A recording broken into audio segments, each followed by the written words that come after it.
Olá, bem-vindos ao programa Professor Benigno Responde. Eu sou advogado, professor de Direito. Estou aqui sempre com o tema educativo para que a sociedade saiba dos seus direitos. E hoje o nosso tema aqui é a cooperativa, os trabalhadores cooperados. Como é que funciona o sistema de cooperativa? Como é que trabalha esse cooperado e quais são os direitos do cooperado? A cooperativa iniciou com o objetivo de que várias pessoas se unissem, né? E dentro dessa união, essas pessoas trabalhassem em qualquer tipo de atividade, seja na agricultura, seja na venda de produtos, na confecção e venda de produtos, e dividissem os seus lucros. Então essa ideia de cooperativa funciona realmente. Nós temos várias cooperativas agrícolas de pessoas que se unem e que vendem frutas, legumes, verduras, produzem e vendem e dividem os lucros, né? Agora nós temos as grandes cooperativas das cidades. Temos também, por exemplo, cooperativas de crédito, né, que são bem conhecidas, famosas, né? Vamos separar duas coisas, né? Você pode ser cooperado, ou seja, você é sócio da cooperativa, ou você pode ser empregado da cooperativa, porque a cooperativa tem os sócios e tem os empregados também. Os empregados da cooperativa, a secretária, o diretor, o gerente, lá, esses todos são empregados CLT, com vínculo, né? Porém, quem é colocado como sócio da cooperativa, né, os associados, eles, pela lei de cooperativas, eles não têm direitos trabalhistas, né? Eles são associados, embora a lei de cooperativas ela garanta alguns direitos mínimos a esses trabalhadores, né? Que não têm os direitos previstos na CLT, mas tem lá, ao invés de salário, eles têm a retirada, né? E no final do mês, aquela retirada que ele tem não pode ser inferior ao mínimo, né? Então ele tem alguns direitos só previstos, mas não tem as garantias da CLT. Não tem fundo de garantia, não tem aviso prévio, né? Não tem os direitos que o trabalhador CLT tem. E aí nós temos que identificar muito bem se realmente é uma situação de cooperativa ou, o que acontece muitas vezes, são de grandes empresas fazerem uma cooperativa para fraudar o sistema trabalhista, ou seja, para não pagar os direitos dos trabalhadores, né? Então, como é que funciona isso? Da seguinte forma, né? As grandes empresas, olha, nós estamos montando cooperativa, você vai trabalhar como cooperado. E aí ele trabalha como cooperado, chega no final do mês, ele ganha o quê? Um salário, né? De um valor fixo. E não ganha o quê? O lucro que aquela cooperativa tem. Se ele não ganha lucro, vamos no raciocínio, ele não é sócio. Para você ser sócio da cooperativa, você tem que usufruir do lucro da cooperativa. Mesmo que essa remuneração seja variável de acordo com a produtividade, todos os cooperados, para serem cooperados regulares, eles têm que ter a divisão de lucros daquela cooperativa, que é o objetivo de uma cooperativa. Porque se você foi contratado para uma cooperativa, é cooperado, mas na verdade trabalha como empregado, recebendo ordens, cumprindo horário, cumprindo produtividade, com pessoalidade, recebendo uma remuneração fixa no mês e não recebendo as suas comissões, a sua divisão de lucro, você pode buscar na Justiça do Trabalho o reconhecimento de vínculo de emprego e todos aqueles direitos trabalhistas que não foram pagos naquele período. Você trabalha, por exemplo, 5 anos como cooperado, recebendo lá um valor de 3 mil, 4 mil reais, por exemplo, né? Fixo, mais nada, né? Porque eles dizem, como cooperado você ganha só isso aí fixo, não tem direito trabalhista.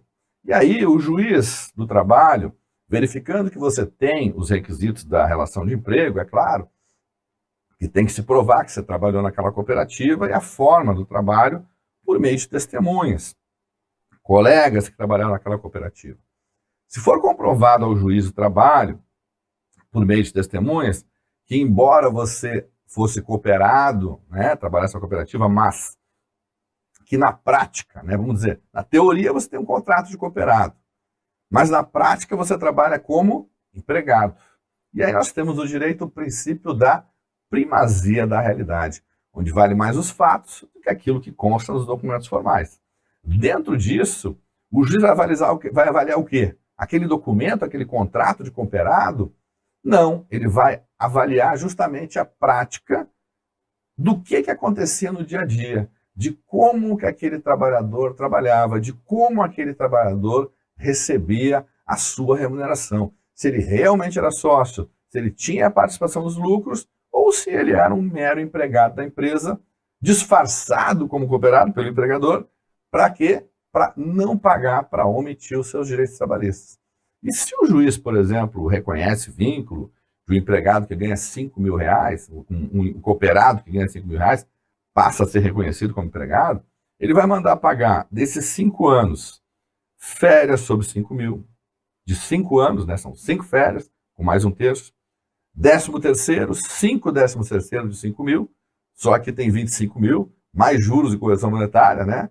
Então, férias, 13º, fundo de garantia de todo o período, que é 8% do valor que ele recebia. Então, se ele recebia 5 mil, por exemplo, na cooperativa, 8% sobre 5 mil. Vai receber também aviso prévio, indenizado. Vai receber o seguro-desemprego de forma indenizada, porque se o empregador não fez o depósito de FGTS, ele não vai ter como sacar seguro, né? E se ele não tem como sacar seguro, ele vai receber 5 parcelas de forma indenizada. Ou seja, todos os direitos trabalhistas, né, que ele deveria ter recebido ao longo desse contrato de trabalho, o juiz vai mandar o quê? Assinatura na carteira, assinar ele como empregado da empresa. Então ele vai passar a ter o registro de empregado e vai receber de forma indenizada todas as férias do período de 5 anos, 13º, período de 5 anos, acrescidos de multas e juros de todo esse período. O que pode dar um valor aí, acredito, que mais de R$100 mil de indenização para alguém que trabalhou nessa situação. Ele pode também pleitear danos morais por não ter a sua carteira registrada, por não ter comprovante de renda para poder adquirir um imóvel, para poder adquirir coisas em lojas. Isso traz uma dificuldade, né? Ele está sem a carteira assinada.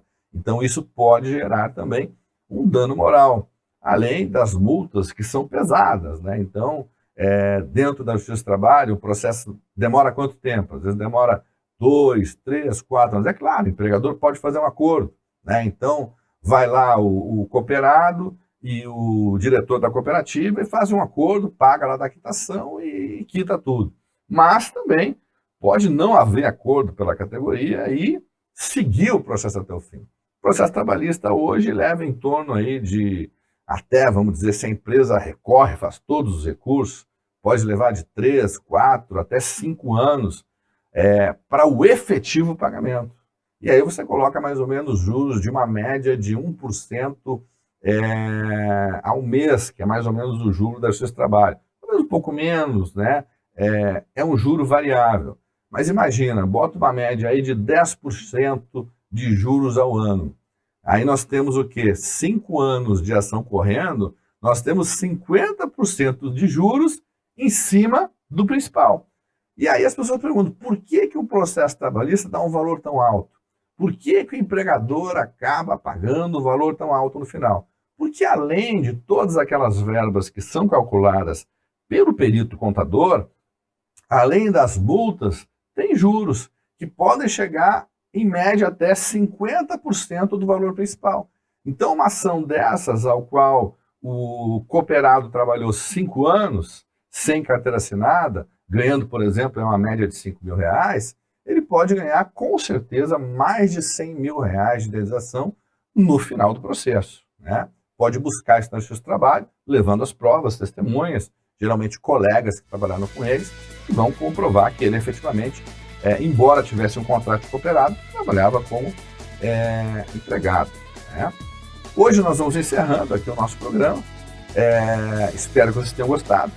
Nos acompanhe nas nossas redes sociais, Facebook, Instagram, também no meu canal no YouTube, a qual você vai encontrar aulas gratuitas de direito. É só se inscrever lá e mandem perguntas no nosso WhatsApp 9962-262, que eu tenho respondido todos os telespectadores com as suas dúvidas de direito. Um grande abraço, professor Merino. Estejam aqui com a gente, sempre conosco. Até logo.